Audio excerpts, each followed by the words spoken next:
mu muzannyo gw'ensambagere yadde muteeka eppya ery'ebyemizannyo. Omuzannyo gw'ensambagere gwawanduukululwa era akadde kano tegumanyiddwa gavumenti ya Uganda mu mateeka.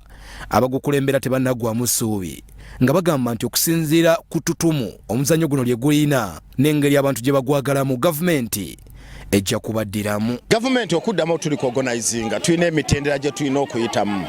Ekisookera ddala bo baagala activities nga gino kati nga event eno ebaddewo, n'ekyokubiri baagala accountabilities, baagala bwerufu mu federation.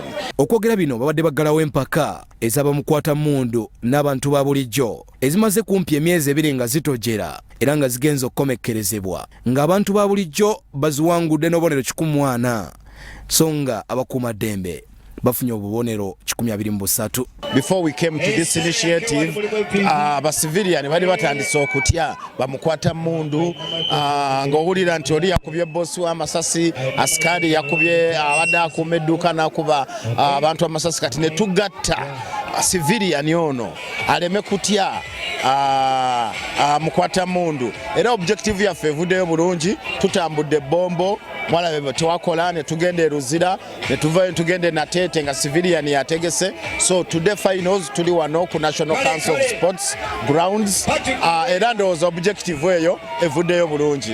Malik Kalisa agamba bakukola ttiimu y'eggwanga era bagironze mu mpaka zino. Kya mukisa mulungi nti zitambudde bulungi era wano we tuli wetugenda okusinziira okukola national team out of this tournament era tutambuze kickboxing nga tumanyi tulinawo national team evudde mu tournament. Abazanyi betwogeddeko nabo batubuulidde empaka we zibatambulidde. Omuzannyo gwo gubadde mulungi era nguwangudde by technical knockout. Ne first of all njasooka taking a chance okwebaza coach wange coach Gasadat era nga ye national coach Uganda kickboxing team.